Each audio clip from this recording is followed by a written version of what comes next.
Hey guys, welcome to the study with Mayank. मैं हूं आपका मयंक।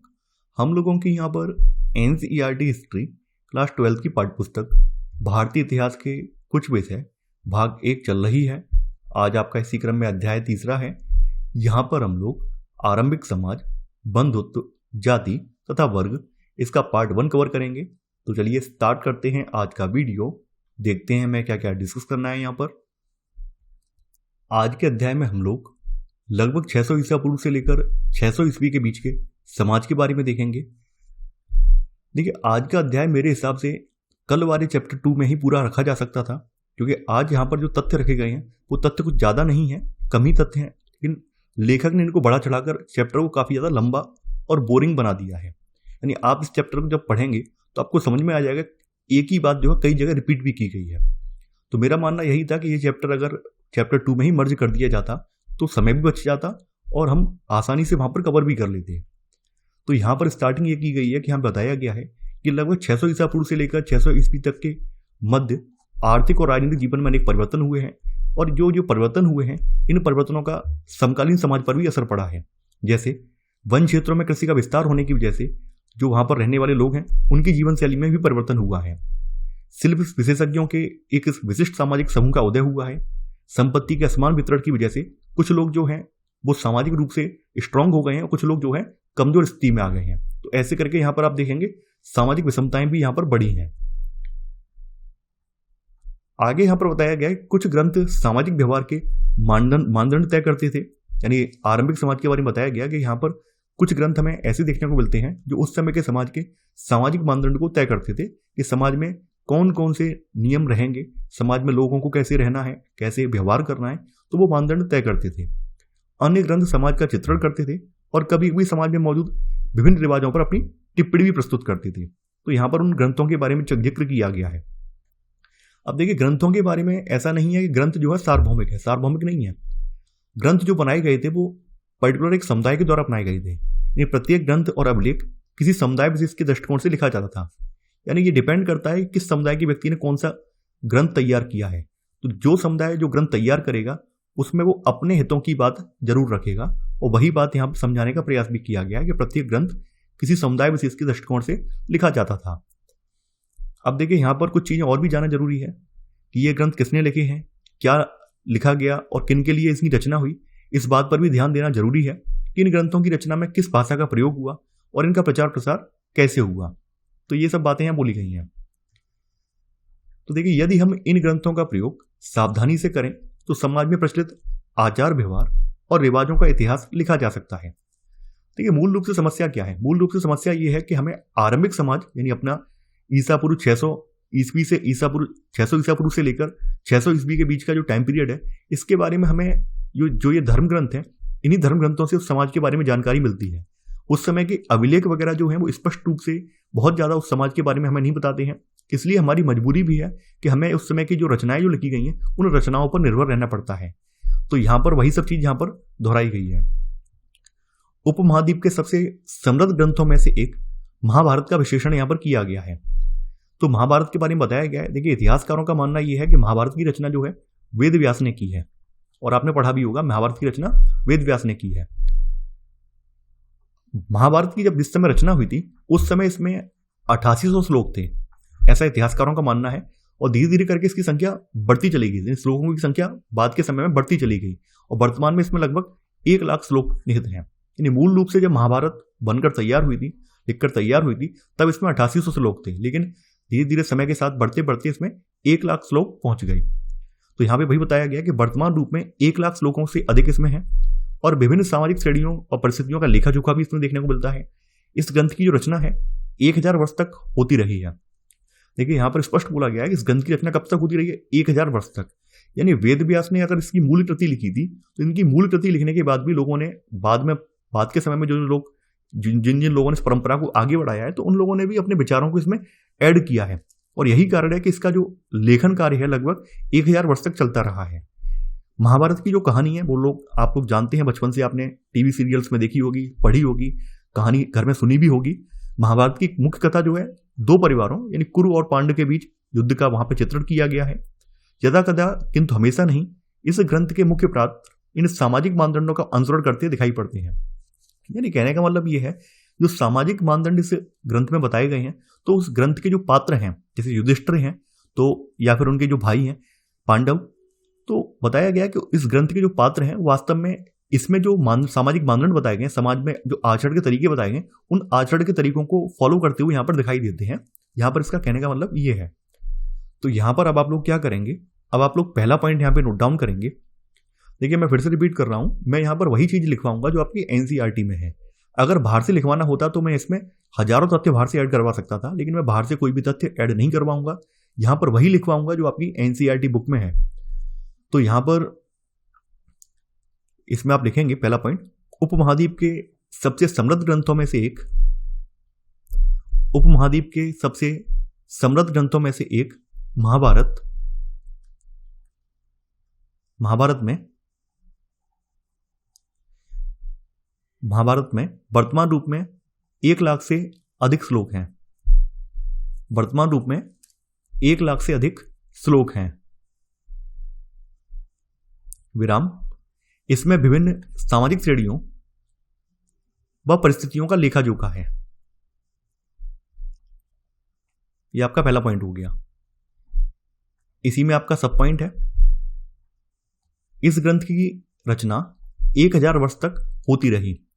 यानी यहां पर इशारा किया गया कि इसकी जो मूल कृति वेद व्यास ने जो लिखी थी वो लगभग 500 ईसा पूर्व के लगभग लिखी थी, लेकिन इसके बाद भी इसका लेखन कार्य इसके ऊपर चलता रहा है और लगभग 1000 साल तक इस पर लेखन कार्य चलता रहा है। ये बात यहाँ पर बताई गई है। तो इस ग्रंथ की रचना 1000 वर्ष तक होती रही, ब्रैकेट में लगभग 500 ईसा पूर्व से, मतलब इशारा किया गया कि लगभग 500 ईसा पूर्व से स्टार्टिंग की गई है और बाद के समय में 1000 वर्ष तक ये चलती रही है। अब देखिए इसमें किसकी कहानी है, किन किन को लेकर झगड़ा है, वो सब लोग आप सब लोग जानते हैं और मेरा मानना है ये सब बातें लिखने की आवश्यकता नहीं है। आपके चैप्टर की स्टार्टिंग मूल रूप से यहीं से होती है और ये पहला पॉइंट है, महाभारत का समालोचनात्मक संस्करण। आज के चैप्टर में हम लोग कोई हेडिंग नहीं डालेंगे। उसका रीजन ये है क्योंकि चैप्टर में हेडिंग डालने से इसका सिस्टम बैठ नहीं रहा है, क्योंकि चैप्टर में तथ्य इतने ज्यादा बिखरे हुए हैं। अगर हम हेडिंग डाल के लिखवाने का प्रयास करेंगे तो हो सकता है वो चीजें समझ में आपको ना आए। तो देखिए समालोचनात्मक, यहाँ पे एक शब्द आया है। सबसे पहले समालोचना शब्द को हम जानेंगे। आपने एक शब्द सुना होगा आलोचना। तो आलोचना जो शब्द है, आलोचना शब्द का इस्तेमाल हम किसी की बुराइयों को या किसी का नकारात्मक पक्ष देखने के लिए करते हैं। यानी किसी का नकारात्मक पक्ष अगर हमें देखना हो तो उसके लिए हम आलोचना शब्द का इस्तेमाल करते हैं।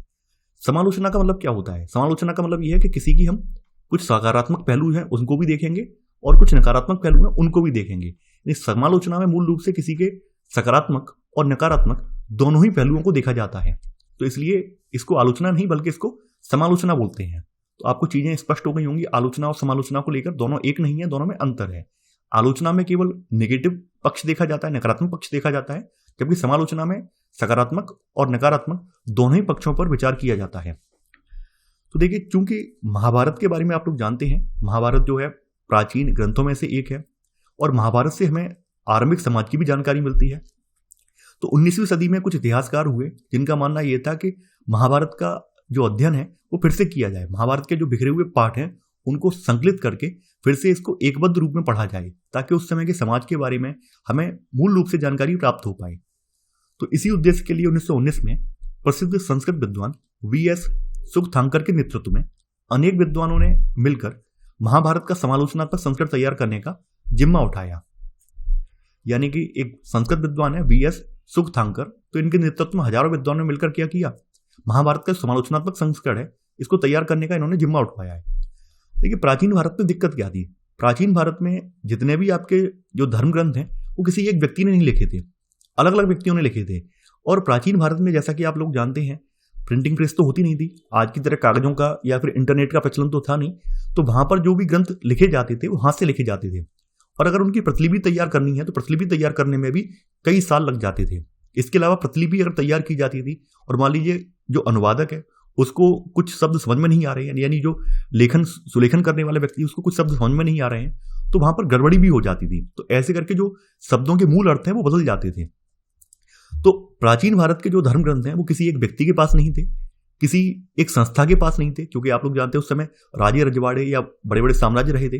तो अलग अलग बिखरे हुए थे। तो 19वीं सदी में क्या हुआ है, 19वीं सदी में जब आरंभिक भारत का इतिहास तैयार करने का काम किया गया है तो उस समय इन सभी प्रतिलिपियों को इकट्ठा किया गया है, चाहे दक्षिण भारत में प्रतिलिपियां हों, उत्तर भारत में हों, किसी राजा के जो है मंत्री के यहाँ हों, ऐसे करके सब जो प्रतिलिपियां हैं, सब जो जितने मूल टेक्स्ट थे प्राचीन ग्रंथों के, उनको इकट्ठा किया गया। और इकट्ठा करने के बाद उन पर इन विद्वानों ने रिसर्च की है, यानी कि BS सुक्तांकर ही नहीं बल्कि अन्य जो धर्म ग्रंथ भी आपके तैयार किए गए हैं प्राचीन भारत के, उन सब पर इसी तरह से रिसर्च हुई है। और उन सब पर कई सालों की रिसर्च के उपरांत फिर से इनके मूल पाठ वाले जो ग्रंथ हैं, जैसा कि आप देख पाते हैं आज, अगर आप भगवत गीता को लें या किसी भी ग्रंथ को आप मार्केट से खरीदें, जो आप अभी वाला जो पाठ देख रहे हैं वो पाठ वास्तव में 19वीं सदी में आकर बना है, क्योंकि उससे पहले सब बिखरा हुआ पाठ था। और सब चीज़ों को मिलाने के बाद, सम्मिश्रित करने के बाद 19वीं सदी में इनका जो है फाइनल आउटपुट तैयार किया गया है कि मूल रूप से महाभारत ऐसा हुआ करता था, मूल रूप से रामायण ऐसा हुआ करता था। तो वही चीज़ यहाँ समझाने का प्रयास किया गया है। तो यहां पर अब आप लोग क्या करेंगे, दूसरा पॉइंट यहां पर नोट डाउन करेंगे। इसमें आप लिखेंगे 1919 में प्रसिद्ध संस्कृत विद्वान VS सुक्तांकर के नेतृत्व में अनेक विद्वानों ने मिलकर महाभारत का समालोचनात्मक संस्करण तैयार करने का जिम्मा उठाया। तो देखिए यहां पर वही बताया गया है, आरंभ में देश के विभिन्न भागों से विभिन्न लिपियों में लिखी गई महाभारत की संस्कृत पांडुलिपियों को एकत्रित किया गया। परियोजना पर काम करने वाले विद्वानों ने सभी पांडुलिपियों में पाए जाने वाले श्लोकों की तुलना करने का एक तरीका ढूंढ निकाला। यानी कुछ श्लोक ऐसे थे जो कि सभी जितनी पांडुलिपियां थी उनमें कॉमन थे, तो उनको अलग निकाला गया। तो यहां पे वही बताया गया है, अतः उन्होंने उन श्लोकों का चयन किया जो लगभग सभी पांडुलिपियों में पाए गए और उनका प्रकाशन 13,000 पृष्ठों में फैले अनेक ग्रंथों में किया, ये बताया गया है। और ये परियोजना जो है, इस परियोजना को पूरा करने में इन्हें कितने समय लग गया, 47 साल लग गए। क्योंकि प्राचीन जो भी टेक्स्ट है, प्राचीन जो भी पांडुलिपियां हैं, अभिलेख हैं, उनको समझना, उनको पढ़ना और उनको एकबद्ध करना 1 या 2 दिन का कार्य नहीं है, इसमें कई सालों का कार्य लगता है। और इसको करने में भी हजारों विद्वानों का यहाँ पे योगदान रहा होगा, कोई एक विद्वान का नहीं है। तो यहाँ पर अब आप लोग सेकंड का सब पॉइंट यहाँ लिख लेना, इस परियोजना को पूरा करने में 47 वर्ष लगे। देखिए यहाँ पर केवल महाभारत की बात की गई है। अगर हम प्राचीन भारत के कोई भी ग्रंथ, कोई भी धर्म ग्रंथ को उठाकर देखें, वेदों को उठाकर देखें, उन सब के जो पाठ हैं जो कि 19वीं सदी में तैयार किए गए, उन सबको ऐसे ही तैयार किया गया है। अगर आपको ये कहानी जाननी है तो गीता प्रेस गोरखपुर की वेबसाइट पर जाइए और आपको कहानी सुनने को मिल जाएगी, कैसे कैसे इनके जो पाठ हैं, कैसे कैसे इनके बिखरे हुए संस्करण हैं उनको एकबद्ध किया गया और कैसे करके इनको फिर से प्रकाशित किया गया है। तो वो पूरा इतिहास आप जान पाएंगे। तो यहाँ पर आप यहाँ पर देखेंगे जो 47 साल में इन्होंने महाभारत का समालोचनात्मक संस्करण तैयार किया है, इस प्रक्रिया में इन्हें 2 बातें विशेष रूप से निकल कर आई हैं। पहली बात क्या निकल कर आई है? पहली बात ये निकल कर आई है कि संस्कृत के कई पाठों के अनेक अंशों में समानता थी। यानी कि कहने का मतलब क्या है, इससे बात ये स्पष्ट होती है कि समूचे उपमहाद्वीप में उत्तर में कश्मीर और नेपाल से लेकर दक्षिण में केरल और तमिलनाडु तक सभी पांडुलिपियों में समानता देखने को मिली। यानी कुछ चीजें ऐसी थी, कुछ अंश ऐसे थे जो चाहे नॉर्थ इंडिया की पांडुलिपि हो या साउथ इंडिया की पांडुलिपि हो, उनमें समान थे। तो ये समझ में आया कि प्राचीन भारत में भी उत्तर और दक्षिण का संपर्क स्थापित था, जिसकी वजह से यहाँ पर आपको उत्तर और दक्षिण भारत की जो पांडुलिपियां हैं उनमें समानता देखने को मिली, उनके अंशों में समानता देखने को मिली। दूसरी बात यहाँ पर क्या निकल कर आई? दूसरी बात यहाँ पर यह भी निकल कर आई कि कुछ शताब्दियों के दौरान महाभारत के परिसर में अनेक क्षेत्रीय प्रभेद भी उभर के सामने आए थे। क्षेत्रीय प्रभेद का मतलब क्या है कि देखिए, जो जो पांडुलिपियां इन्होंने अलग अलग स्थानों से एकत्रित की थी, उनमें वहां के स्थानीय तत्वों को भी ऐड कर दिया गया था। जैसे आप देखेंगे महाभारत से जुड़ी कई कहानियां हैं, और अगर आप छत्तीसगढ़ में जाएं, MP में जाएं, तो हर जगह आपको कुछ नई कहानियां सुनने को और मिलेंगी। अगर आप इधर हरियाणा साइड में या फिर पश्चिमी यूपी साइड में, तो आपको कुछ अलग कहानियां सुनने को मिलेंगी। या फिर आप आपके पूर्वांचल वाले क्षेत्र में जाएं, तो वहां पर आपको कुछ अलग कहानियां महाभारत से जुड़ी हुई सुनने को मिलेंगी। तो ये क्या है, स्थानीय कहानियां महाभारत में और ऐड हुई हैं, तो वही सब चीजें बताई गई हैं। दूसरी बात यहाँ पर ये है कि महाभारत के परिसर में अनेक क्षेत्रीय प्रभेद भी उभर कर सामने आए हैं। तो यहाँ पर अब आप लोग क्या करेंगे, देखिए आपने इसका पहला सब पॉइंट लिख लिया है सेकंड का। अब इसका सेकंड सब पॉइंट और नोट डाउन करना, इसमें लिख लेना, इस पूरी प्रक्रिया में 2 बातें विशेष रूप से उभर कर आई। A पॉइंट, पहली, संस्कृत के कई पाठों के अनेक अंशों में समानता थी, इसी में B पॉइंट। दूसरी, कि कुछ शताब्दियों के दौरान हुए महाभारत के परिसर में अनेक क्षेत्रीय प्रभेद भी उभर कर सामने आए। तो यहां तक आपको बात स्पष्ट हो गई होगी। तो यहां पर समझाने का प्रयास भी किया गया है कि एक तरह से देखा जाए तो ये प्रभेद या भेद उन गूढ़ प्रक्रियाओं के द्योतक हैं जिन्होंने प्रभावशाली परंपराओं और लचीले स्थानीय विचार और आचरण के बीच संवाद कायम करके सामाजिक इतिहासों को रूप दिया था। यानी कहने का मतलब क्या, ये हमारे लचीलेपन को, हमारी हमारी मतलब जो कह सकते हैं प्रभावशीलता को दर्शाते हैं कि हमने नई परंपराओं को भी महाभारत में आत्मसात किया, नए विचारों को भी इसमें ऐड किया। ये समझाने का यहाँ पे प्रयास किया गया है। इन सभी प्रक्रियाओं के बारे में हमारी समझ मुख्यतः उन ग्रंथों पर आधारित है जो संस्कृत में ब्राह्मणों द्वारा उन्हीं के लिए लिखे गए हैं। यानी मूल रूप से जो आपके धर्म ग्रंथ हैं, संस्कृत के धर्म ग्रंथ हैं, उनकी रचना किसने की है? ब्राह्मणों ने की है। ये आपको ध्यान रखना होगा। यानी जितने भी संस्कृत के आरंभिक ग्रंथ हैं उन सभी ग्रंथों की रचना ब्राह्मणों द्वारा ही की गई है। 19वीं और 20वीं शताब्दी में इतिहासकारों ने पहली बार सामाजिक इतिहास के मुद्दों का अनुशीलन करते समय इन ग्रंथों को सतही तौर पर समझा। अनुशीलन का मतलब क्या होता है? सोच समझकर, विचार करके, परख कर। तो जब 19वीं सदी में क्या है, 19वीं सदी में एक तो पुनर्जागरण का समय चल रहा था हमारे यहाँ। ये बार बार लोगों को आभास दिलाया जा रहा था कि हम प्राचीन में, अतीत में हमारा भारत काफी महान रहा है, हम लोग भी एक आजाद देश के रूप में रहे हैं, हमारे यहाँ इतने महान महान वंश रहे हैं, और हमें एक विदेशी जो शासक हैं यानी जो अंग्रेज हैं उन्होंने हमें अपना गुलाम बना लिया और वो बार बार हमें नीचा दिखा रहे हैं, जबकि अतीत में हम अंग्रेजों से भी महान रहे हैं। तो ये जो है राष्ट्रीय भावना प्रेरित करने के लिए, राष्ट्रीय भावना लोगों में जगाने के लिए जो अतीत के ग्रंथ हैं उनका पुनर्पाठ किया जा रहा था। उसी समय की बात है, उस समय इतिहासकार जो हैं या विद्वान जो हैं वो प्राचीन ग्रंथों को पढ़ने में लगे हुए थे और उनसे नए पाठ तैयार करने में लगे हुए थे ताकि जनता को प्राचीन टेक्स्ट से अवगत करवाया जा सके। कालांतर में विद्वानों ने पाली, प्राकृत और तमिल ग्रंथों के माध्यम से अन्य परंपराओं का अध्ययन किया। तो देखिए ये आपका सेकंड का थर्ड सब पॉइंट आएगा। कालांतर में क्या है, पहले संस्कृत ग्रंथों का इन्होंने अनुवाद किया है, उसके बाद में विद्वानों ने पाली, प्राकृत और तमिल ग्रंथों के माध्यम से अन्य परंपराओं का अध्ययन किया है।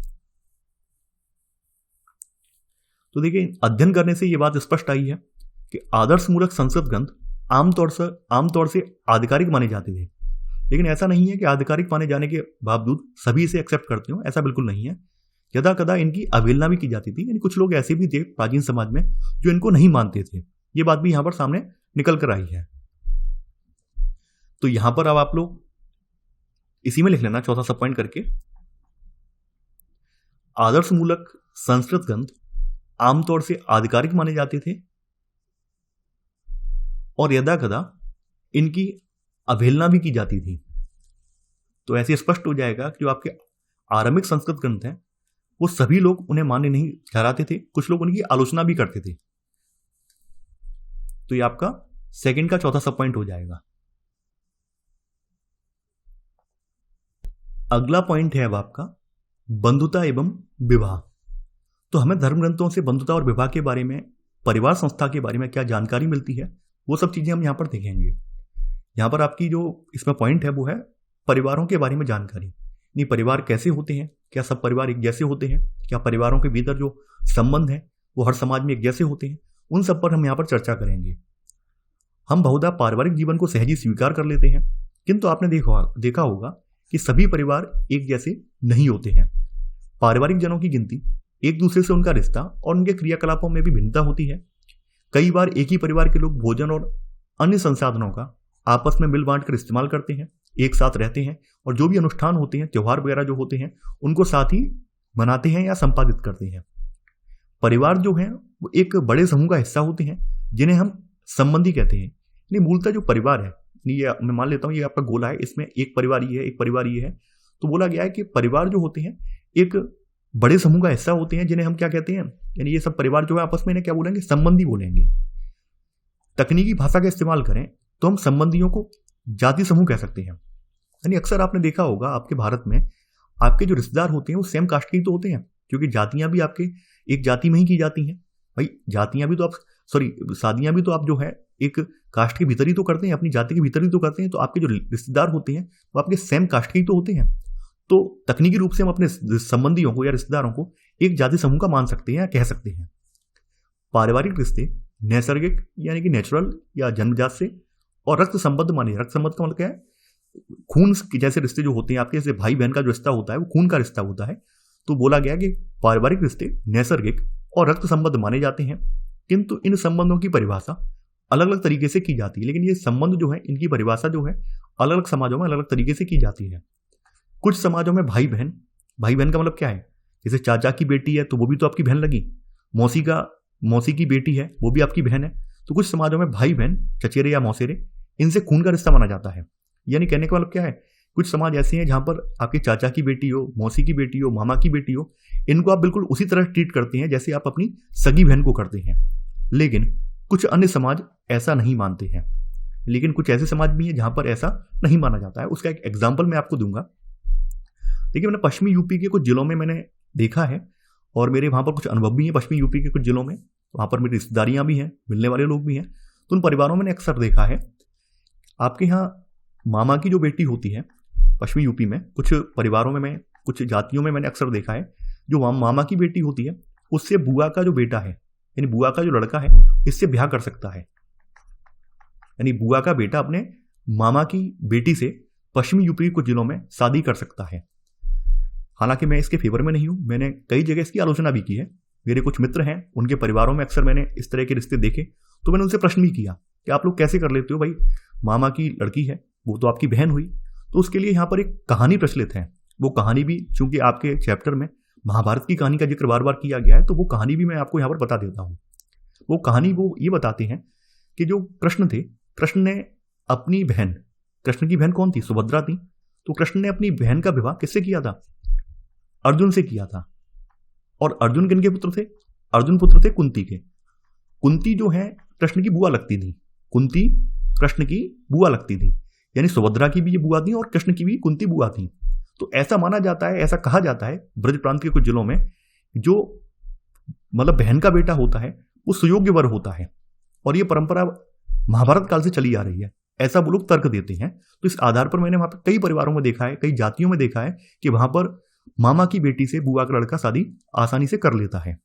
जबकि मैंने राजस्थान साइड में देखा, इधर हरियाणा साइड में, तो वहां पर पूरी तरह से प्रतिबंधित है, वहां पर इस तरह की शादियां नहीं करते हैं। ठीक ऐसे ही दक्षिण भारत का अगर मैं हाल आपको बताऊं, तो दक्षिण भारत में सगी बहन की बेटी अपने सगे मामा से शादी कर सकती है। और आप अगर गूगल पे सर्च करेंगे तो आपको कई एग्जाम्पल भी आपको मिल जाएंगे। तो ये चीजें हैं, हर समाज में रिश्तों की जो परिभाषा है वो अलग अलग है। ये तो मैंने आपको एक एग्जाम्पल दिया है, इसमें कोई बुरा मानने की आवश्यकता नहीं है। आपको अगर जानना भी होगा तो पश्चिमी यूपी के कुछ जिले हैं, जैसे आप एटा साइड देख लो, फर्रुखाबाद है, इधर इटावा, सिकोहाबाद, फिरोजाबाद, आपको तमाम लोग देखने को मिल जाएंगे। और संभवतः हर दूसरे या तीसरे परिवार में इस तरह के रिश्ते आपको देखने या सुनने को मिल जाएंगे।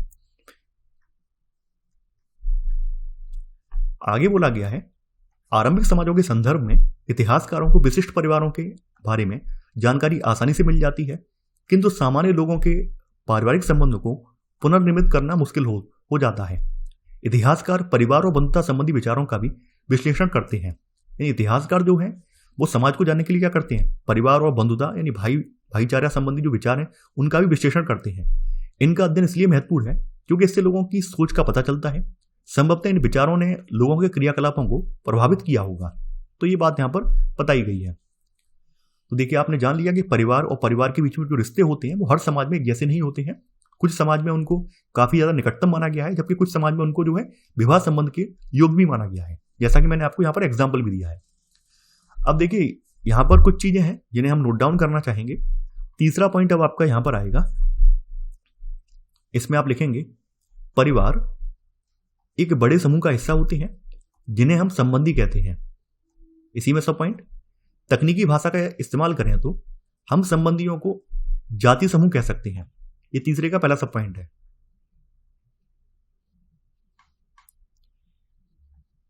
इसी में सेकंड सब पॉइंट, पारिवारिक रिश्ते नैसर्गिक और रक्त संबद्ध माने जाते हैं, किंतु इन संबंधों की परिभाषा हर समाज में अलग तरीके से की जाती है।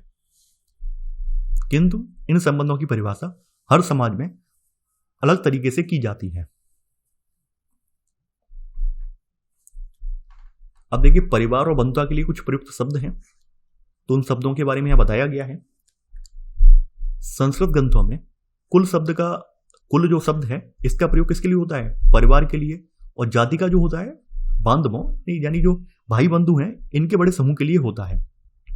पीढ़ी दर पीढ़ी किसी भी कुल के पूर्वज इकट्ठे रूप से एक ही वंश के माने जाते हैं, यानी पीढ़ी दर पीढ़ी किसी कुल के जो पूर्वज हैं उन्हें एक ही वंश का माना जाता है। तो यहां पर अब आप लोग चौथा पॉइंट यहां पे नोट डाउन कर लेना। यहां पर आप लिखेंगे, देखिए कुल है ये, संस्कृत ग्रंथों में कुल शब्द का प्रयोग परिवार के लिए और जाति का बांधवों के बड़े समूह के लिए होता है।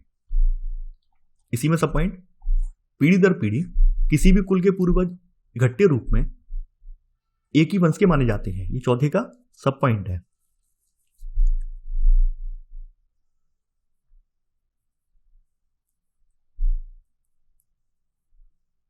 अब देखिए यहां पर पितृवांशिकता का अर्थ क्या है, मातृवांशिकता का अर्थ क्या है, ये बात तो आप जानते ही होंगे।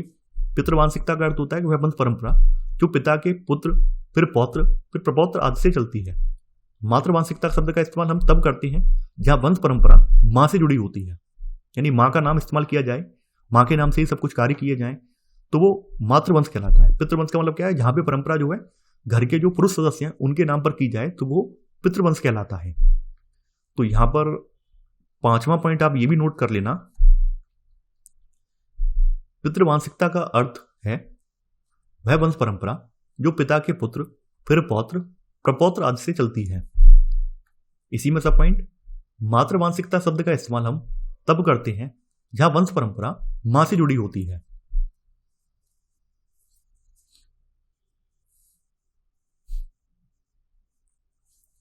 अब देखिए आपके 2.2 में बताया गया है पितृवंशिक व्यवस्था के आदर्श। तो देखिए यहां पर महाभारत का फिर से उदाहरण लिया गया है, बताया गया है कौरव और पांडव के बीच भूमि और सत्ता को लेकर संघर्ष का चित्रण हुआ है महाभारत में।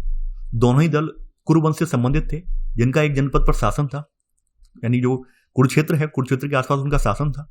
यह संघर्ष एक युद्ध में परिणत हुआ जिसमें पांडव विजयी हुए और इनके उपरांत पितृवंशिक उत्तराधिकार को उद्घोषित किया गया। यानी कहने का मतलब यह कि इतिहासकार ये मानते हैं कि जो पितृसत्ता वाली अवधारणा है, ये महाभारत में जो आपका कौरवों पांडवों का युद्ध हुआ है उसमें जो पांडव विजयी हुए हैं उसके बाद से पितृसत्ता वाली भावना धारणा जो है ये लागू हो गई है। हालांकि पितृवंशिकता महाकाव्य की रचना से पहले भी मौजूद थी। महाभारत की मुख्य कथा वस्तु ने इस आदर्श को और सुदृढ़ किया। ऐसा नहीं है, कुछ इतिहासकार ऐसा भी मानते हैं, ऐसा नहीं है कि ये कौरवों पांडवों के युद्ध के बाद हुआ है, उससे पहले भी ये सब चीजें थी, लेकिन चूंकि पांडवों की सत्ता में आने के बाद ये चीजें और ज्यादा स्ट्रांगली हो गई।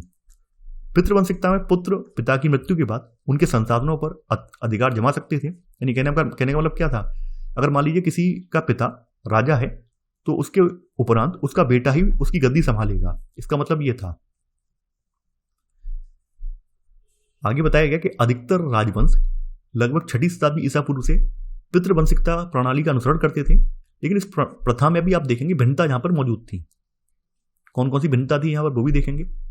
कभी पुत्र के न होने पर एक भाई दूसरे का उत्तराधिकारी हो जाता था, तो कभी बंधु बांधव सिंहासन पर अपना अधिकार जमाते थे। इनके जो मतलब जो भाई वाले भाई हैं, चचेरे ममेरे वो जो भाई हैं या रिश्तेदार हैं, वो भी सिंहासन पर अपना अधिकार जमाते थे।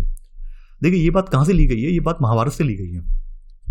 क्योंकि महाभारत में आप देखेंगे, महाभारत में जो धृतराष्ट्र थे वो अंधे थे, तो गद्दी किसने संभाली थी, पांडु ने संभाली थी।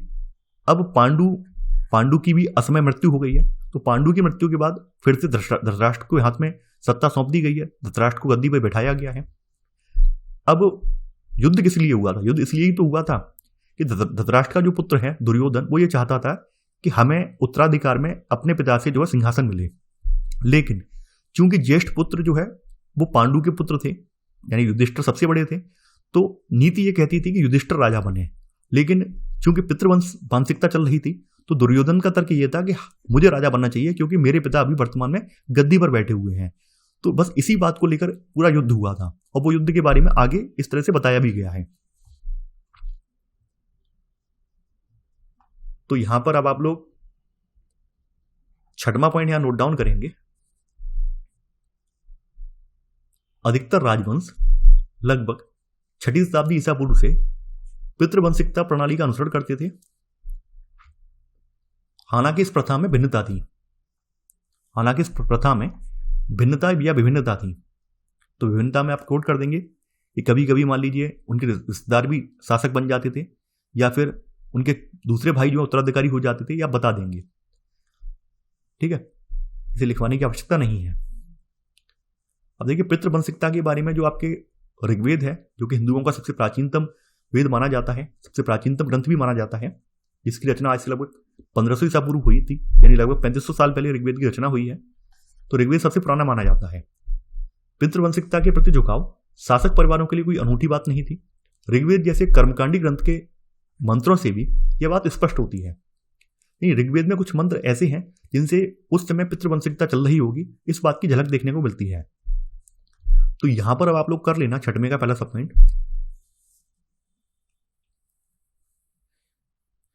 तो यहां पर ऐसे लिख लेना, ऋग्वेद जैसे कर्मकांडी ग्रंथ के मंत्रों में भी ऋग्वेद जैसे कर्मकांडी ग्रंथ के मंत्रों में भी पितृवंशिकता के प्रति झुकाव की अभिव्यक्ति होती है। पितृवंशिकता के प्रति झुकाव की अभिव्यक्ति होती है। अभिव्यक्ति नहीं लिख पा रहे हैं तो मैं बता दे रहा हूं, अभिव्यक्ति। ठीक है, इस तरह से लिख देना। यहां पर ऋग्वेद से एक एग्जाम्पल भी दिया गया है, उत्तम पुत्रों का प्रजनन। तो यहां ऋग्वेद से एक मंत्र का अंश उद्धृत है, जो इस ग्रंथ में संभवतः लगभग 1000 ईसा पूर्व में जोड़ा गया था। विवाह संस्कार के दौरान यह मंत्र पुरोहित द्वारा पढ़ा जाता था। आज भी अनेक हिंदू विवाह संस्कारों में इसका प्रयोग होता है। ठीक है, यहां पर मंत्र तो नहीं लिखा है संस्कृत में, लेकिन उसका जो भावार्थ है वो लिखा हुआ है। तो ये मंत्र जो है, इसमें एक पिता जो है अपनी पुत्री के बारे में कह रहा है। पिता जो है अपनी पुत्री के विवाह के दौरान अपनी पुत्री के लिए ये बात कह रहा है, मैं इसे यहां से मुक्त करता हूं, किंतु वहां से नहीं। मैंने इसे वहां मजबूती से स्थापित किया है, जिससे इंद्र के अनुग्रह से इसके उत्तम पुत्र हों और पति के प्रेम का इसे सौभाग्य प्राप्त हो। यानी कहने का मतलब क्या है, पिता अपनी पुत्री के लिए ऐसी कामना कर रहा है कि मेरी पुत्री के उत्तम पुत्र हों और अपने पति के प्रेम का इसको सौभाग्य प्राप्त हो। यानी कहने का मतलब जो आपके फेमिनिज्म वाले हैं उनका मानना यह है कि ये जो बात कही गई है एक तरह से क्या है, पितृवंशिकता को दर्शाती है। तो ये यहां पे कोट भी किया गया है। देखिए वही है, स्वजन के मध्य लड़ाई क्यों हुई, जो भी मैंने आपको कहानी बताई थी कौरवों पांडवों के बीच में पितृवंशिकता को लेकर जो दुर्योधन का भ्रम था, उसकी वजह से पूरा युद्ध हुआ। तो वही चीज यहां पर कहानी के रूप में बताई गई है। आगे यहां पर विवाह के नियम बताए गए हैं। यहां पर बताया गया है कि पितृसत्तात्मक समाज में पैतृक संसाधनों पर पुत्रियों का कोई अधिकार नहीं था। अपने गोत्र से बाहर उनका विवाह कर देना ही अपेक्षित था। यानी पुत्रियों का विवाह जो है उनके स्वयं गोत्र में ना होकर दूसरे गोत्र में होता था। यानी एक मान लीजिए पुत्री का गोत्र एक्स है, तो उसका जो दूसरा गोत्र जो होगा वो वाई गोत्र में उसका विवाह या किसी अन्य गोत्र में उसका विवाह हो सकता है, लेकिन एक्स गोत्र में ही उसका विवाह नहीं होगा। इस प्रथा को बहिर्विवाह पद्धति कहते हैं। यानी कि अपने गोत्र से बाहर दूसरे गोत्र में विवाह करने की जो प्रथा है इसको बहिर्विवाह पद्धति कहते हैं। इसका तात्पर्य यह था कि ऊंची प्रतिष्ठा वाले परिवारों की कम उम्र की कन्याओं और स्त्रियों का जीवन बहुत सावधानी से नियमित किया जाता था, जिससे उचित समय और उचित व्यक्ति से उनका विवाह किया जा सके। यानी पितृसत्तात्मक समाज में पुत्रियों को एक तरह से बोझ के रूप में या फिर एक जिम्मेदारी के रूप में समझा जाने लगा और ऐसा माना जाने लगा कि उचित समय पर इनका विवाह कर देना चाहिए। और इसी को देखते हुए जो कन्यादान वाली परंपरा है वो चल पड़ी। इसका प्रभाव यह हुआ कि कन्यादान अर्थात विवाह में कन्या की भेंट को पिता का महत्वपूर्ण धार्मिक कर्तव्य माना गया। आज भी आपके भारतीय समाज में प्रचलित है कि पिता पर एक जिम्मेदारी बनी रहती है कि उसको अपने बेटी के हाथ पीले करने, कन्यादान करना है। तो कहीं ना कहीं आज भी भारतीय समाज में बेटी को जिम्मेदारी माना जाता है। देखिए कन्यादान पर मुझे एक बात याद आई, अभी हाल में ही मैंने 2-3 साल के भीतर में कई वीडियो ऐसे देखे हैं जिसमें बेटी ने साफ साफ मना कर दिया है कि बेटी कोई वस्तु नहीं है कि पिता उसका दान करे। भाई बेटी भी तो एक इंसान है, फिर दान का मतलब क्या हुआ? भाई बेटी के भी अपने हक हैं, अधिकार हैं। तो कन्यादान जैसी परंपराएं आज की जो मॉडर्न बेटियां उन्होंने इसका विरोध भी किया है कि बेटी कोई वस्तु नहीं है जिसका पिता दान कर रहा है। बेटी की शादी हो रही है उसकी स्वेच्छा से हो रही है, उसकी मर्जी से हो रही है, बेटी अपनी मर्जी से जीवन यापन करेगी। तो इसमें दान वाली बात कहां से आई? तो यहां पर कुछ चीजें ऐसी भी हैं जो समय के साथ साथ परिवर्तित भी हो रही हैं, वो आप लोग भी देख रहे हैं। तो यहां पर हम लोग क्या करेंगे, 7वां पॉइंट यहां पे नोट डाउन करेंगे। इसमें आप लिखेंगे पैतृक संसाधनों पर बेटियों का या पुत्रियों का कोई अधिकार नहीं था। इसमें एक लाइन, एक वर्ड और ऐड कर लेना, ऐसे करके पितृवंश में पैतृक संसाधनों पर पुत्रियों का कोई अधिकार नहीं था। इसी में सब पॉइंट, अपने गोत्र से बाहर उनका विवाह कर देना ही अपेक्षित था। और इसी में इस प्रथा को बहिर्विवाह पद्धति कहते हैं। यह आपका 7वां पॉइंट है। तो देखिए विवाह के यहाँ पे प्रकार भी बताए गए, कितने प्रकार विवाह कौन कौन से होते हैं। अंतर्विवाह, अंतर्विवाह में जो होता है वैवाहिक संबंध जो होते हैं वो एक ही समूह के मध्य या एक ही गोत्र के मध्य होते हैं। यानी एक समूह, एक गोत्र, कुल अथवा एक जाति या एक ही स्थान पर बसने वालों का जो संबंध है उसको अंतर्विवाह कहते हैं। बहिर्विवाह जो होता है वो एक गोत्र से बाहर विवाह जो होता है उसको बहिर्विवाह कहते हैं। बहुपत्नी प्रथा का मतलब यही है कि एक व्यक्ति एक से ज्यादा पत्नी रख सकता है, उसको बहुपत्नी प्रथा कहते हैं। बहुपत्नी प्रथा का मतलब यह है कि एक स्त्री जो है एक से ज्यादा पति रख सकती है, उसको बहुपत्नी प्रथा कहते हैं। तो अंतर्विवाह को आप नोट करके लिख लेना। इसमें लिख लेना, अंतर्विवाह में वैवाहिक संबंध समूह के मध्य होते हैं।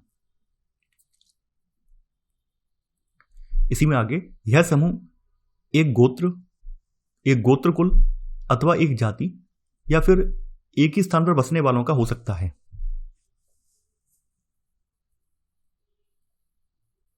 यह आपने पॉइंट नोट डाउन कर लिया होगा। आगे बताया गया है, नए नगरों के उद्भव से सामाजिक जीवन अधिक जटिल हुआ, क्योंकि नए नगरों में क्या हुआ, व्यापार वाणिज्य बढ़ा और व्यापार वाणिज्य बढ़ने की वजह से भिन्न भिन्न प्रांतों के भिन्न भिन्न गांवों के लोग नगरों की ओर उन्मुख हुए, नगरों की ओर आए। जब देखिए अलग अलग जगहों के लोग नगरों में आएंगे तो उनके बीच में संवाद भी होगा, वार्तालाप भी होगा, नए विचारों का आदान प्रदान भी होगा। तो वही चीज यहां बताई गई है कि नए नगरों के उद्भव से सामाजिक जीवन अधिक जटिल हुआ। यहाँ पर निकट और दूर से आकर लोग मिलते थे और वस्तुओं की खरीद फरोख्त करते थे और साथ ही नगरीय परिवेश में विचारों का आदान प्रदान भी ये लोग करते थे। संभवतः इस वजह से आरंभिक विश्वासों और व्यवहारों पर प्रश्न चिन्ह लगाए गए। यानी जब एक नगर में भिन्न भिन्न जगहों के लोग आकर मिले तो आपस में उनमें संवाद भी हुआ, नए विचार भी पनपे और उन लोगों ने पुरानी जो परंपराएं या प्रथा चली आ रही थी उन पर प्रश्न चिन्ह लगाने स्टार्ट कर दिए। तो इस चुनौती से निपटने के लिए, इस चुनौती के जवाब में ब्राह्मणों ने समाज के लिए विस्तृत आचार संहिताएं तैयार की। क्योंकि ब्राह्मणों को डर था कहीं ना कहीं अगर लोग बदलने लगे, लोगों ने पुरानी जो परंपराओं को, प्रथाओं को छोड़ दिया तो हमारा महत्व समाज से कम हो जाएगा। तो ऐसे में ब्राह्मणों ने क्या किया, समाज के लिए विस्तृत आचार संहिताएं तैयार की। इन आचार संहिताओं का विशेष रूप से ब्राह्मणों ने भी पालन किया, किंतु बाकी समाज को भी इनका अनुसरण करना पड़ता था। तो ये बात यहां बताई गई है। लगभग 500 ईसा पूर्व से इन मानदंडों का संकलन धर्मसूत्र व धर्मशास्त्र नामक संस्कृत ग्रंथों में किया गया। इनमें सबसे महत्वपूर्ण कौन सी थी? मनुस्मृति थी, जिसका संकलन लगभग 200 ईसा पूर्व से लेकर 200 ईस्वी के बीच हुआ था। तो देखिए हम लोग यहां पर 8वां पॉइंट यहां पे नोट डाउन करेंगे। इसमें लिखेंगे, ब्राह्मणों ने समाज के लिए विस्तृत आचार संहिताएं तैयार की। इसी में सब पॉइंट, पहला सब पॉइंट, लगभग 500 ईसा पूर्व से इन मानदंडों का संकलन धर्मसूत्र व धर्मशास्त्र नामक संस्कृत ग्रंथों में किया गया। इसी में सेकंड सब पॉइंट, इसमें सबसे महत्वपूर्ण मनुस्मृति थी, जिसका संकलन लगभग 200 ईसा पूर्व से 200 ईस्वी के बीच हुआ। तो यहां तक बात स्पष्ट हो गई होगी। अब देखिए जो इन्होंने आचार संहिताएं तैयार की हैं, तो ब्राह्मणों का तर्क ये था, ब्राह्मण लिखों का तर्क ये था, उनका मानना भी यही था कि उनका जो दृष्टिकोण है आचार संहिताओं के विषय में वो सार्वभौमिक है, यानी सभी के लिए बनाया हुआ है। लेकिन उपमहाद्वीप में कुछ ऐसी जातियां भी थी, कुछ ऐसे लोग भी थे जो इन आचार संहिताओं को नहीं मानते थे। यानी बताया गया कि उपमहाद्वीप में फैली क्षेत्रीय विभिन्नता और संचार की बाधाओं की वजह से ब्राह्मणों का प्रभाव सार्वभौमिक कदापि नहीं था। यह भी आपको जानना होगा। ये ब्राह्मणों का वर्चस्व खास करके नगरों में, उत्तर भारत में, लेकिन जो ग्रामीण परिवेश है या जंगल या वन है वहां पर ब्राह्मणों का जो हस्तक्षेप है वो ज्यादा नहीं रहा है। यानी जनजातीय जीवन में ब्राह्मणों का उतना ज्यादा हस्तक्षेप नहीं रहा है जितना इनका नगरों में रहा है। जो गांव वगैरह हैं, गांव की जो व्यवस्था है उनमें रहा है, लेकिन इनका जो वनों वगैरह में रहने वाली जनजाति हैं उनके ऊपर उतना हस्तक्षेप नहीं रहा है। तो इस वजह से यहाँ यही बात दोहराई गई है। आगे बताया गया कि धर्मसूत्र और धर्मशास्त्र विवाह के 8 प्रकारों की अपनी स्वीकृति देते हैं। इनमें से पहले 4 उत्तम माने जाते थे और बाकियों को निंदित माना जाता था। तो देखिए इसी में अब आप लोग क्या करेंगे, 8वें का थर्ड सब पॉइंट नोट डाउन करेंगे। इसमें लिखेंगे, धर्मसूत्र और धर्मशास्त्र विवाह के 8 प्रकारों को अपनी स्वीकृति देते हैं। इनमें से पहले 4 उत्तम माने जाते थे। अब देखिए पहले 4 कौन कौन से थे जो उत्तम माने जाते थे, वो आप लिख लीजिए। पहला है ब्रह्म विवाह, ठीक है। दूसरी कोटि का जो विवाह होता है उसमें देव आ जाता है, ब्रह्म देव, ठीक है। उसके बाद आ जाता है आर्ष। इसके बाद आपका चौथा आ जाता है प्राजापत्य। ये 4 प्रकार तो जो है ये उत्तम माने जाते हैं, और बाद बाकी 4 प्रकार जो है वो निंदनीय माने जाते हैं, जिसमें एक आपका आ जाता है असुर विवाह। अगला आपका जो आ जाता है गंधर्व, यानी आपकी जो लव मैरिज होती है ना वो गंधर्व विवाह में आती है, इसको भी असुर विवाह माना जाता है। असुर, गंधर्व, एक है राक्षस विवाह, और अगला विवाह इसमें है पिशाच विवाह। ये मैं बाहर से लिखवा दे रहा हूं क्योंकि ये पूछे जाते हैं, इसलिए मैं लिखवा दे रहा हूं। तो आपके 4 विवाह जो हैं उत्तम माने गए, ब्रह्म देव आर्ष प्राजापत्य। वहीं 4 विवाह जो हैं असुर, गंधर्व, राक्षस, पिशाच, ये निंदनीय माने गए हैं। तो आप इसको लिख लेना। इनमें से पहले चार में ब्रैकेट में ब्रह्म देव आर्ष प्राजापत्य उत्तम माने जाते थे, और बाकियों ब्रैकेट में असुर, गंधर्व, राक्षस, पिशाच को निंदित माना गया है। ये आपका 8वें का थर्ड सब पॉइंट हो गया।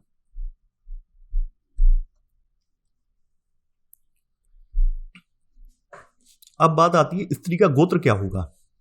अब भाई अपने पितृसत्तात्मक समाज में हम लोग चल रहे हैं, तो क्या स्त्री का कोई गोत्र होगा भी या नहीं होगा। तो एक ब्राह्मणी पद्धति जो लगभग 1000 ईसा पूर्व के बाद से प्रचलन में आई, वह लोगों, इन खासतौर से ब्राह्मणों को गोत्रों में वर्गीकृत करने की थी। यानी कि गोत्र वाली पद्धति है लगभग उत्तर वैदिक काल से ये देखने को मिलती है, और सबसे पहले ये ब्राह्मणों में आई, उसके बाद फिर अन्य लोगों में फैल गई। प्रत्येक गोत्र एक वैदिक ऋषि के नाम से होता था। उस गोत्र के सदस्य ऋषि के वंशज माने जाते थे। गोत्रों के 2 नियम महत्वपूर्ण थे। यानी पहला नियम क्या था, विवाह के पश्चात स्त्रियों को पिता के स्थान पर पति के गोत्र को माना जाता था, और एक ही गोत्र के सदस्य आपस में विवाह संबंध नहीं कर सकते थे। तो ये 2 बातें यहां पर स्पष्ट रूप से कह दी गई। पहली बात यह कि स्त्री का कोई गोत्र नहीं होगा। जब तक स्त्री जो है अपने पिता के पास है तब तक वो पिता का गोत्र उसका माना जाएगा, और जैसे ही अपने पति के यहाँ चली गई तो वैसे ही पति का गोत्र उसको मिल जाएगा। यानी स्त्री का कोई गोत्र नहीं होगा। ये बात यहां पर सामने निकल कर आई। तो यहां पर अब आप लोग 9वां पॉइंट यहां पे नोट डाउन करेंगे।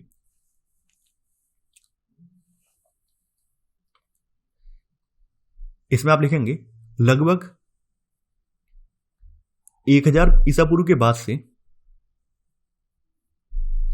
लगभग 1000 ईसा पूर्व के बाद से लोगों को गोत्रों में वर्गीकृत करने की पद्धति,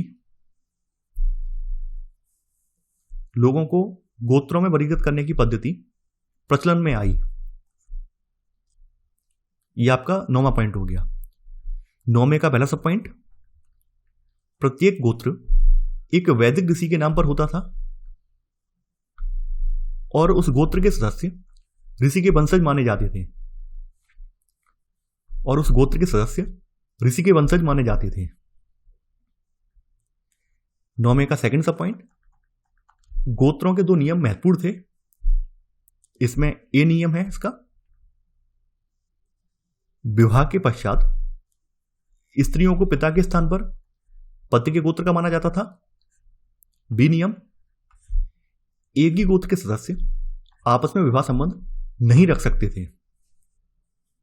तो यहां तक चीजें आपने समझ ली होंगी और नोट डाउन भी कर ली होंगी। अब देखिए यहां पर कुछ चीजें और भी निकल कर आती हैं। क्या इन नियमों का सामान्यतः अनुसरण होता था? इस बात को जानने के लिए हमें स्त्री और पुरुष नामों का विश्लेषण करना पड़ेगा, जो कभी कभी गोत्रों के नाम से उद्धृत होते थे। हमें कुछ नाम सातवाहनों जैसे प्रबल शासकों के वंश से मिलते हैं। इन राजाओं का पश्चिमी भारत और दक्कन के कुछ भागों पर शासन था। कब से कब तक रहा है इनका शासन? 2वीं शताब्दी ईसा पूर्व से लेकर 2वीं शताब्दी ईस्वी तक इनका शासन रहा है। तो सातवाहनों के कई अभिलेख ऐसे प्राप्त हुए हैं जिनके आधार पर इतिहासकारों ने पारिवारिक और वैवाहिक रिश्तों का खाका तैयार किया है। यानी हमें सातवाहनों में कहीं कहीं पर मातृसत्तात्मक देखने को मिलता है, कहीं कहीं पर पितृसत्तात्मक वर्णन भी देखने को मिलता है। देखिए यहां पर आप देख पा रहे हैं अभिलेखों से सातवाहन राजाओं की कई पीढ़ियों के नाम प्राप्त हुए हैं। इन सभी नामों में राजा की एक जैसी पदवी पर आपको ध्यान देना है।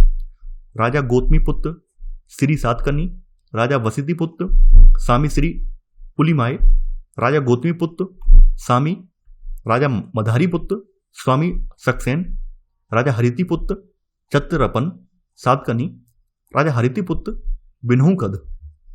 यानी यहां पर आप देखेंगे एक शब्द यहां पर पुत्र, पुत्र का मतलब होता है पुत्र, और एक प्राकृतिक शब्द है इसका अर्थ होता है पुत्र। तो गौतमी पुत्र का मतलब है गौतमी का पुत्र, गौतमी स्त्री का नाम है यहां पर। यानी यहां पर दो व्यक्तियों के नाम दिए, एक तो गौतमी है और दूसरी वसिति है। यानी गौतमी और वसिति जो है ये स्त्रीवाची नाम है, गौतम और वशिष्ठ के हैं। ठीक है, ये दोनों वैदिक ऋषि थे जिनके नाम से गोत्र हैं।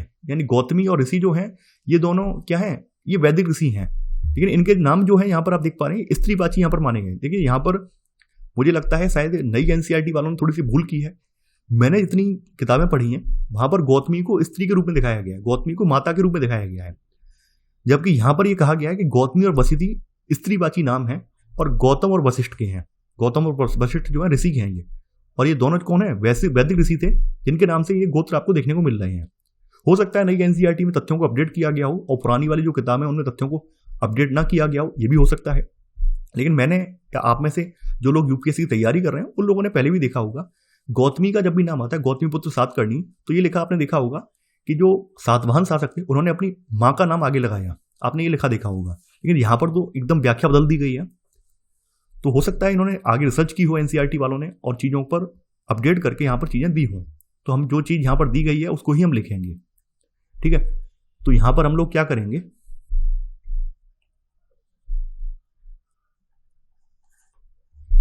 दसवां पॉइंट यहाँ पर नोट डाउन करेंगे। इसमें आप लिखेंगे सातवाहन राजाओं में,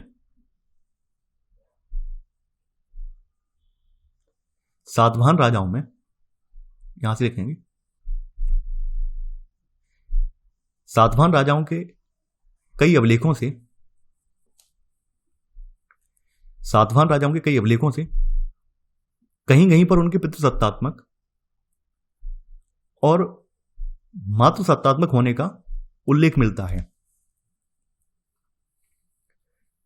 सातवाहन राजाओं के कई अभिलेखों में कहीं कहीं पर उनके पितृसत्तात्मक और मातृसत्तात्मक होने का उल्लेख मिलता है।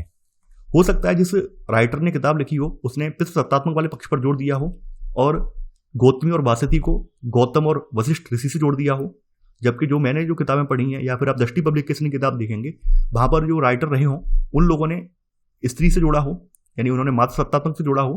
तो इसीलिए मैंने 10वां पॉइंट जो लिखवाया है वो इस तरह से लिखवाया है। ठीक है,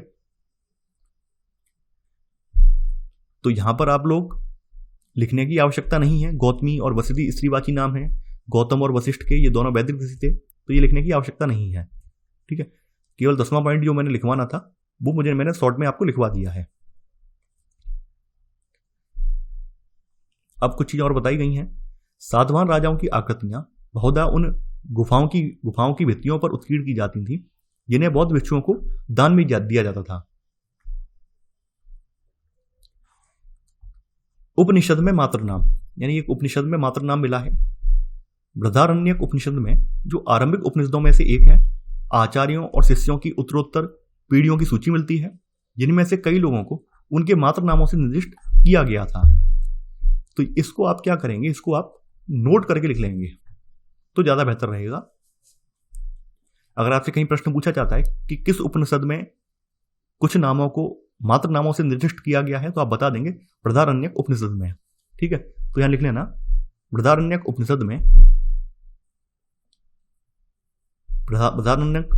में आचार्यों और शिष्यों की उत्तरोत्तर पीढ़ियों की सूची मिलती है जिसमें से कई लोगों को उनके मात्र नामों से निर्दिष्ट किया गया था। ये नोट है आपका।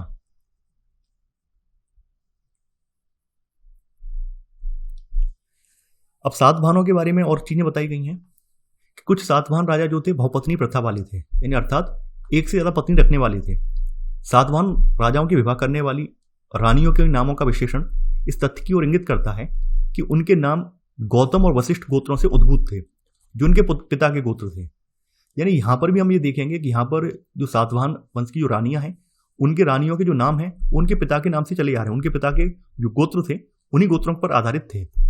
इससे यह प्रतीत होता है कि विवाह के बाद भी अपने पति के कुल के गोत्र को ग्रहण करने की अपेक्षा उन्होंने अपने पिता के गोत्र को कायम रखा है।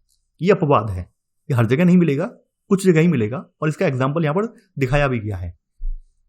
और इसके अलावा कुछ ये भी पता चलता है कि कुछ रानियां उनके एक ही गोत्र से थीं, यानी सातवाहन राजाओं में जो शादियां की गई थी तो उनकी कुछ रानियां जो थी वो उनके परिवारी जनों की ही थी, यानी एक ही गोत्र से थी। तो यह तथ्य बहिर्विवाह पद्धति के नियमों के विरुद्ध था, यानी कि यह अंतर्विवाह के नियमों से संबंधित था। तो यहां पर अब आप लोग 11वां पॉइंट यहां पर लिखेंगे, या फिर ऐसे 10वें का सब पॉइंट करके लिख लेंगे आप। पहला सब पॉइंट आपका ये है, कुछ सातवाहन राजा बहुपत्नी प्रथा को मानने वाले थे। इसी में सेकंड सब पॉइंट, सातवाहन राजाओं से विवाह करने वाली रानियों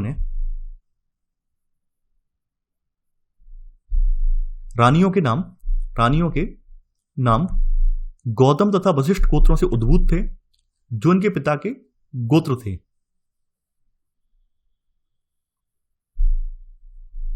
और उन्होंने विवाह के बाद भी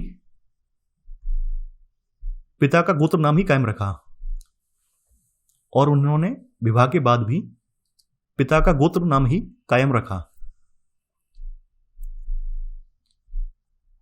इसी में थर्ड सब पॉइंट, सातवाहनों में कुछ रानियां एक ही गोत्र से थीं,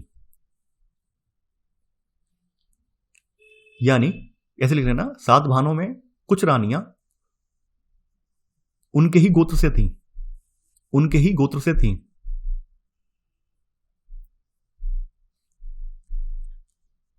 तो इससे हमें किसकी जानकारी मिलती है कि सातवाहन जो है बहिर्विवाह पद्धति के समर्थक भी थे और अंतर्विवाह भी किए थे। यानी यह उदाहरण एक वैकल्पिक प्रथा अंतर्विवाह पद्धति अर्थात बंधुओं में विवाह संबंध को दर्शाता है। और जो अंतर्विवाह पद्धति है इसका प्रचलन कहां पर आपको देखने को मिलता है? दक्षिण भारत के कई समुदायों में, जैसे बांधवों में, ममेरे, चचेरे इत्यादि भाई बहन में। ये ममेरे चचे भाई बहन में आपस में विवाह संबंध स्थापित हो जाते हैं। जो बात मैंने आपको ऊपर समझाई थी वही बात यहां पर सामने आपको दी गई है। अब देखिए, एक प्रश्न और उठता है, क्या माताएं सातवाहनों में महत्वपूर्ण थी या नहीं थी? यह प्रश्न और निकल कर आता है। हमने पढ़ा कि सातवाहन राजाओं को उनके माता के नाम से उद्भूत से चिन्हित किया जाता था। इससे यह प्रतीत होता है कि माताएं महत्वपूर्ण थी, किंतु किसी भी निष्कर्ष पर पहुंचने से पहले हमें बहुत सावधानी बरतनी होगी। सातवाहन राजाओं के संदर्भ में हमें यह ज्ञात है कि सिंहासन का उत्तराधिकारी पितृवंशी होता था। यानी जो बात मैंने आपको अभी बोली थी वही बात यहां पर आ गई। कुछ सातवाहन राजाओं के जो नाम है उनके नाम के आगे उनकी माता का नाम लगा हुआ है, लेकिन फिर भी यहां पर आप देखेंगे यहां पर जो उत्तराधिकार की वाली परंपरा थी वो पितृवंशी की थी, यानी कि पिता की मृत्यु के बाद पुत्र ही पिता की गद्दी संभालता था। तो ये चीज भी यहां पर हमें देखने को मिलेगी। एक और तो हम ये कह रहे हैं कि यहाँ पे मातृसत्ता भी चल रही थी, तो यहाँ मातृसत्ता नहीं थी, यहाँ पर केवल माता का नाम यूज होता था, बाद बाकी पूरी पितृसत्ता ही थी। तो यहां पर अब आप लोग 11वां पॉइंट यहां पर लिखेंगे,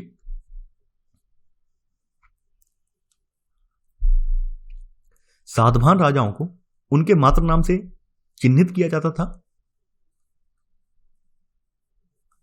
किंतु सातवाहन राजाओं में सिंहासन का उत्तराधिकार पितृवंशिक होता था। सातवाहन राजाओं को उनके मातृ नाम से चिन्हित किया जाता था, किंतु सातवाहन राजाओं में सिंहासन का उत्तराधिकार पितृवंशिक होता था। आगे बढ़ते हैं। देखिए, अब आप लोग हेडिंग डालेंगे सामाजिक विषमताएं, और सामाजिक विषमताओं में हम लोग देखेंगे कि आरंभिक समाज में कौन कौन सी विषमताएं विद्यमान थी। तो आरंभिक समाज में हमें कुछ चुनिंदा विषमताएं देखने को मिलती हैं।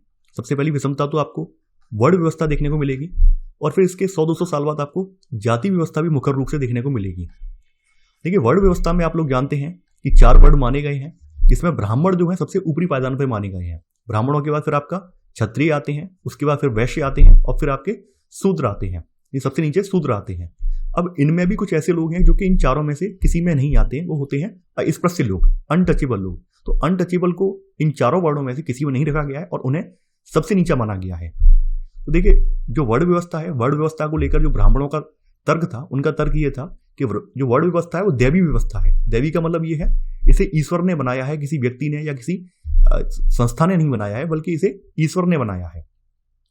और ये कैसे थी? ये जन्म के आधार पर थी, यानी जो व्यक्ति जिस वर्ण में जन्म लेता था वही उसका वर्ण हो जाता था। तो ये वर्ण व्यवस्था के बारे में आप लोग बचपन से पढ़े हैं, बचपन से जानते हैं। अब देखिए आगे चलकर जो जीविका थी, यानी जो आजीविका के साधन थे, वो भी वर्ण व्यवस्था से जुड़ गए। धर्मसूत्रों और धर्मशास्त्रों में चारों वर्गों के लिए आदर्श जीविका से जुड़े कई नियम मिलते हैं। जैसे ब्राह्मणों का कार्य क्या है? अध्ययन कराना, वेदों की शिक्षा देना, यज्ञ करना और करवाना, दान देना और दान लेना, ये काम इनका था। क्षत्रियों का काम क्या था? युद्ध करना, लोगों की सुरक्षा प्रदान करना, न्याय करना, वेद पढ़ना, यज्ञ करवाना और दान दक्षिणा देना। जो तीसरे पायदान पर था वैश्य का कार्य क्या था? उसका कार्य था व्यापार करना, कृषि, गौपालन, व्यापार, ये सब काम वो करता था। और इसके नीचे जो सूत्र आते थे, सूत्रों का एकमात्र ही काम था कि इन्हें ऊपर के तीनों वर्णों की सेवा करनी है। तो देखिए ये यहाँ पर मैं ये समझता हूँ कि इनमें से कुछ भी लिखवाने की आवश्यकता नहीं है, क्योंकि आप लोग ये सब पढ़ते आए हैं। अगर लिखना ही है तो यहाँ पर कुछ चीज़ें जो कि जैसे यहाँ पर एक तर्क है ब्राह्मणों ने जो दिया है वर्ण व्यवस्था के संदर्भ में, वो आप लिख सकते हैं। तो यहाँ पर अब आप लोग 12वां पॉइंट यहाँ पे नोट डाउन करेंगे। इसमें लिखेंगे ब्राह्मणों का यह मानना था कि वर्ण व्यवस्था, या यह की जगह लगा देना वर्ण व्यवस्था, एक दैवी व्यवस्था है। इसी में सब पॉइंट, पहला सब पॉइंट है शूद्रों और अस्पृश्यों को इसमें सबसे निचले स्तर पर रखा जाता था।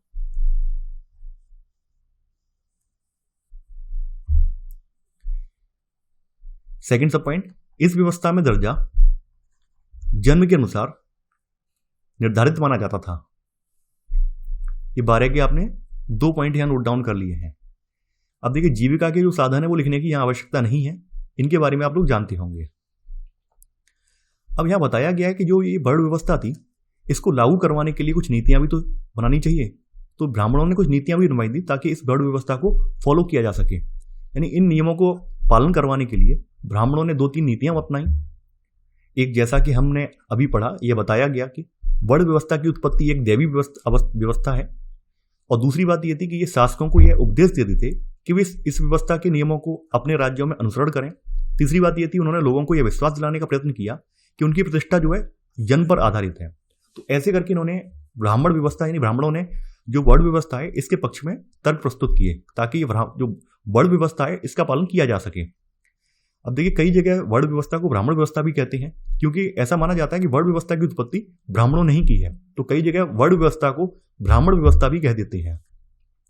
अब यहाँ पर एक दैवी व्यवस्था के बारे में बताया गया है। अपनी मान्यता को प्रमाणित करने के लिए ब्राह्मण बहुधा ऋग्वेद के पुरुष सूक्त मंत्र को उद्धृत करते थे, जो आदि मानव पुरुष की बलि का चित्रण करता है।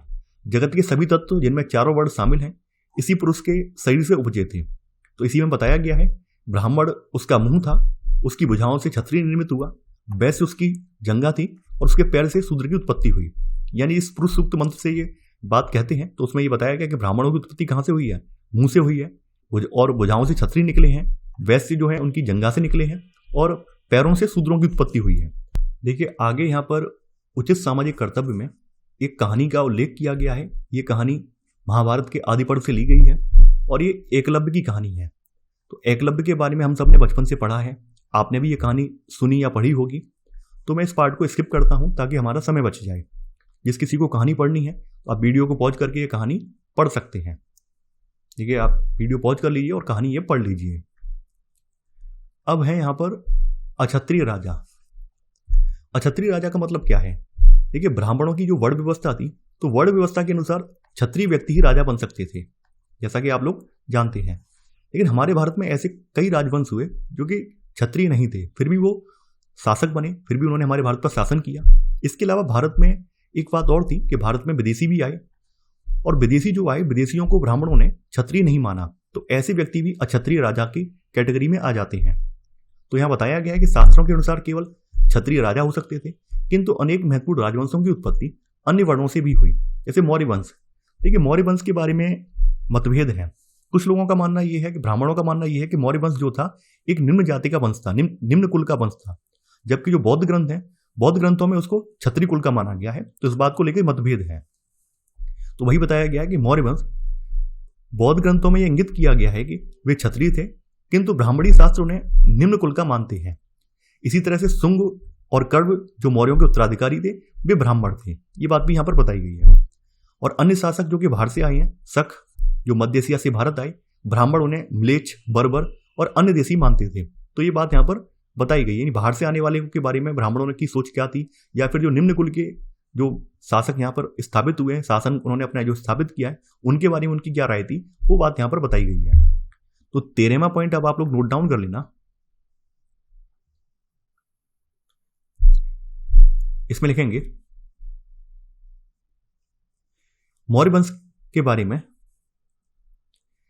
मौर्य वंश के बारे में बौद्ध ग्रंथों में यह इंगित किया गया है कि वे क्षत्रिय थे, किंतु ब्राह्मणी शास्त्र उन्हें निम्न कुल का मानते हैं। इसी में सब पॉइंट, पहला सब पॉइंट, अन्य शासकों को जैसे शक जो मध्य एशिया से भारत आए, ब्राह्मण, म्लेच्छ, बर्बर अथवा अन्य देशी मानते थे। ये 13 का पहला सब पॉइंट है।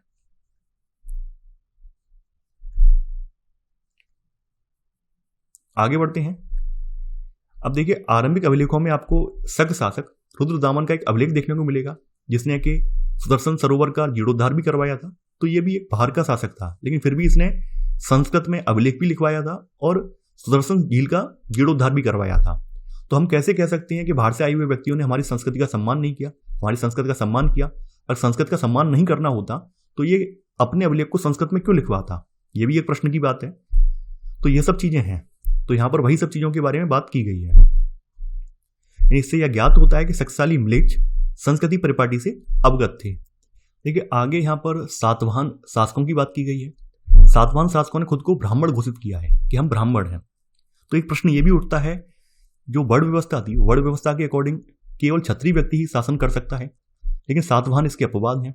दूसरी तरफ सातवाहनों ने यह भी कहा है कि हमने 4 वर्णों के बीच विवाह संबंध होने पर रोक लगाई है, यानी हमने वर्ण व्यवस्था का पालन करने के लिए कठोर नियम भी बनाए हैं। उसके बाद भी सातवाहनों ने अपने विवाह संबंध रुद्रदामन के परिवार से स्थापित किए। रुद्रदामन जो है एक शक शासक था, जैसा कि आप लोग जानते हैं। तो ये सब बातें यहाँ दोहराई गई हैं। यानी सातवाहन स्वयं को ब्राह्मण वर्ण का बताते थे, जबकि ब्राह्मणी शास्त्र के अनुसार राजा को क्षत्रिय होना चाहिए।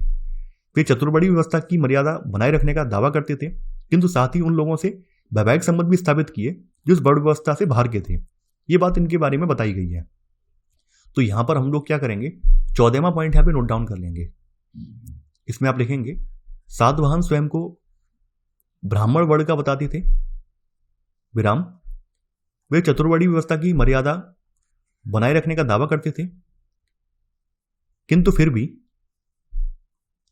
भी रुद्रदामन के परिवार से उन्होंने विवाह संबंध स्थापित किए। किंतु फिर भी रुद्रदामन के परिवार से उन्होंने विवाह संबंध स्थापित किए। यह आपका 14 का सब पॉइंट हो जाएगा।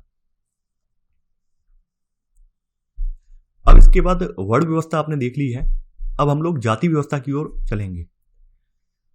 देखिए, आगे चलकर जो है वर्ण व्यवस्था जो है जाति व्यवस्था में कन्वर्ट हो गई है, क्योंकि समाज में ऐसे भी कुछ और भी व्यक्ति थे जो वर्ण व्यवस्था के दायरे में नहीं आते थे। तो बाद के समय में उनको भी इसमें जोड़ने के लिए फिर जाति व्यवस्था का चलन चल पड़ा है। तो यहां बताया गया कि ब्राह्मणी सिद्धांत में वर्ण की तरह जाति भी जन पर आधारित थी, किंतु वर्ण जहां मात्र 4 थे, वहीं जातियों की कोई निश्चित संख्या नहीं थी, अनगिनत जातियां थी। वस्तुतः जहां कहीं भी ब्राह्मणी व्यवस्था का नए समुदायों से आमना सामना हुआ, जिन्हें 4 वर्णों वाली व्यवस्था में समाहित करना संभव नहीं था, उनका जाति में वर्गीकरण कर दिया गया। जैसे कुछ लोगों का एग्जाम्पल भी दिया गया है, जंगल में रहने वाले इंसान हैं, या फिर व्यवसायिक वर्ग है सुवर्णकार, तो इसके नाम से एक जाति बना दी गई है। तो जैसा कि आप लोग वर्तमान में भी देख रहे हैं। तो यहां पर हम लोग क्या करेंगे, अब हम लोग 15वां पॉइंट यहां पे नोट डाउन करेंगे। 15वां पॉइंट अब आपका है, इसमें आप लिखेंगे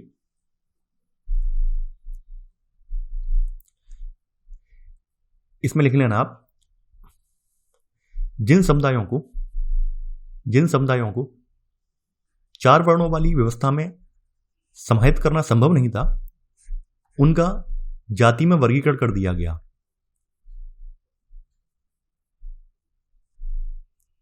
इसी में सब पॉइंट, ब्राह्मणी सिद्धांत में वर्ण की तरह जाति भी जन पर आधारित थी।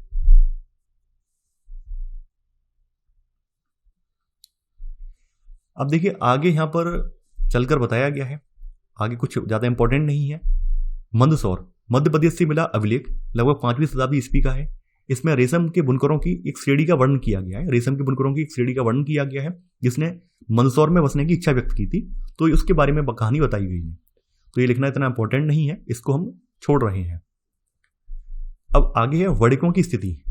देखिए, वणिक शब्द जो है ये वैश्यों के लिए यूज किया जाता है। वणिक शब्द का इस्तेमाल वैश्यों के लिए किया जाता है, लेकिन कई जगह आपको देखने को मिलेगा ये क्षत्रियों के लिए और ब्राह्मणों के लिए भी इस्तेमाल किया गया है।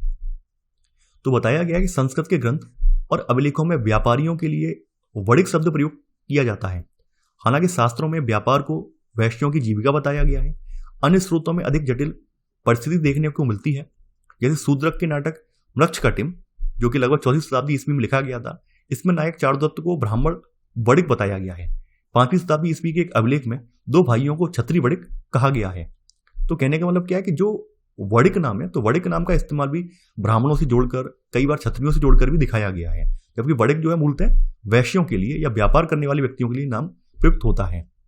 तो यहां पर अब आप लोग क्या करेंगे, आपने 15वां पॉइंट यहां पे लिख लिया है। अब यहां पर आप नोट डाल लीजिए, वो ज्यादा बेटर रहेगा। तो नोट करके लिखेंगे, संस्कृत के ग्रंथ और अभिलेखों में व्यापारियों के लिए वणिक शब्द प्रयुक्त किया जाता है। इसी में सब पॉइंट, शूद्रक के नाटक मृक्षकटिम ब्रैकेट में लगभग 4वीं शताब्दी ईस्वी में नायक चारुदत्त को ब्राह्मण वणिक बताया गया है। इसी में सेकंड सब पॉइंट, 5वीं शताब्दी ईस्वी के एक अभिलेख में 2 भाइयों को क्षत्रिय वणिक कहा गया है।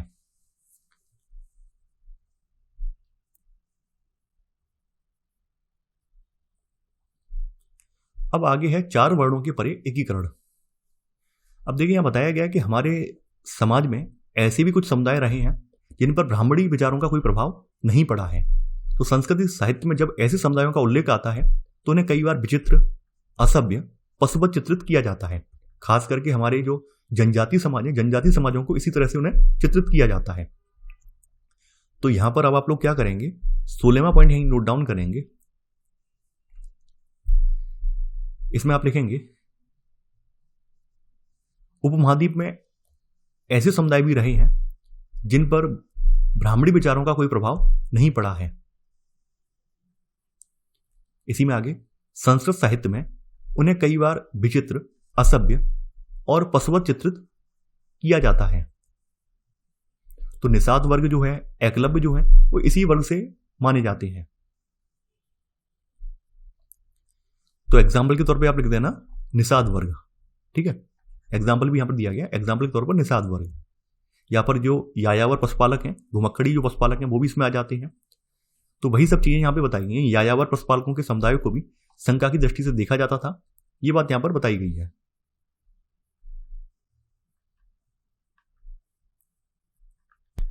आगे यहाँ पर 4 वर्णों के परे अधीनता और संघर्ष है। देखिए, इसमें मूल रूप से अस्पृश्य लोगों की बात हो रही है, अनटचेबल लोगों की बात हो रही है। जैसा कि मैंने आपको स्टार्टिंग में ही बताया था कि ऐसे भी कुछ लोग थे जिनको चारों वर्णों से बिल्कुल बाहर रखा गया था।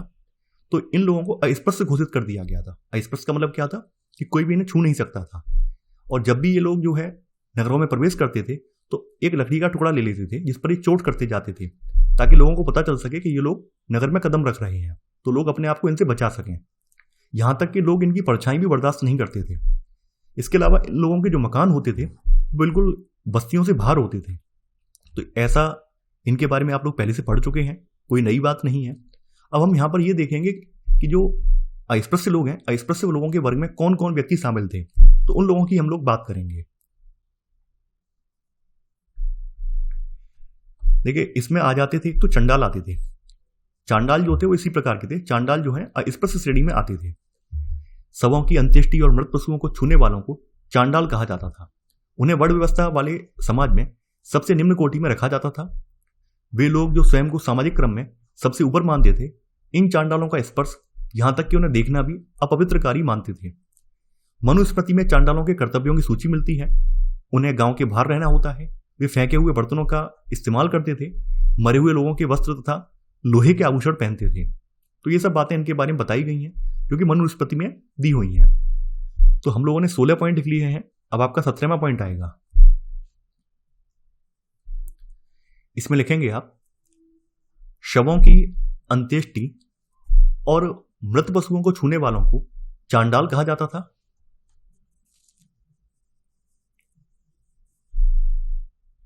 उन्हें वर्ण व्यवस्था वाले समाज में सबसे निम्न कोटि में रखा जाता था।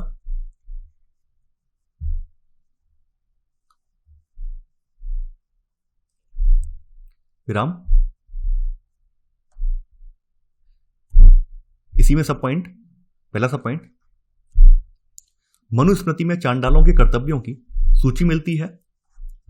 उन्हें गांव के बाहर रहना होता था।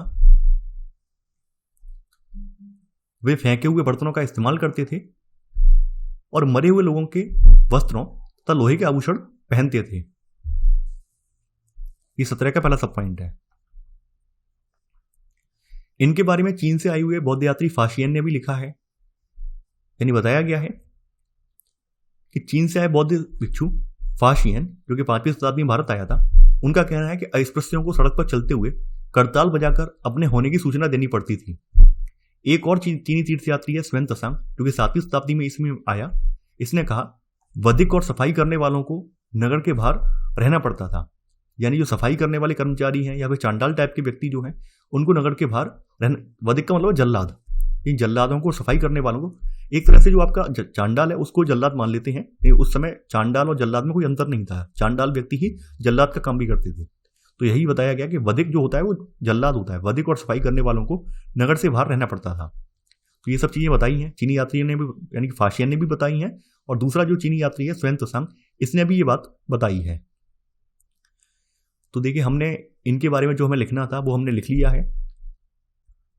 अब ज्यादा लिखने की आवश्यकता यहाँ पर नहीं है। ठीक है, इसके साथ हम लोग हमारा जो पार्ट 1 है इसको यहीं पर समाप्त करते हैं, और आगे की चीजें जो है हम लोग पार्ट 2 में डिस्कस करेंगे। ठीक है, चूंकि ये चैप्टर जो है इसमें तथ्यों से ज्यादा कहानी को रखा गया है, और मैं ये नहीं समझ रहा हूं कि ये क्लास 12th को पढ़ा रहे हैं। क्लास 12th में कम से कम तथ्यों को तो रखना था, यहाँ पे तथ्य बिल्कुल स्किप कर दिए हैं, केवल कहानी और कहानी है। यहाँ पर वही सब बातें बताई गई हैं जो हम लोग क्लास 6, 7, 8 में देख कर आए हैं। कुछ भी नया नहीं है, केवल वही सब चीजें हैं, बस यहाँ पर क्या है, कहानी जोड़ दी है। तो आशा करता हूँ कि आपने जो जो चीजें मैंने यहाँ जो कहानी के रूप में बताई हैं वो आपको समझ में आ गई होंगी। यहाँ पर जो इंपॉर्टेंट लाइन मुझे लगी वो मैंने आपको नोट डाउन भी करवा दी है। तो चलिए, आज के लिए बस इतना ही। Thanks for watching. जय हिंद।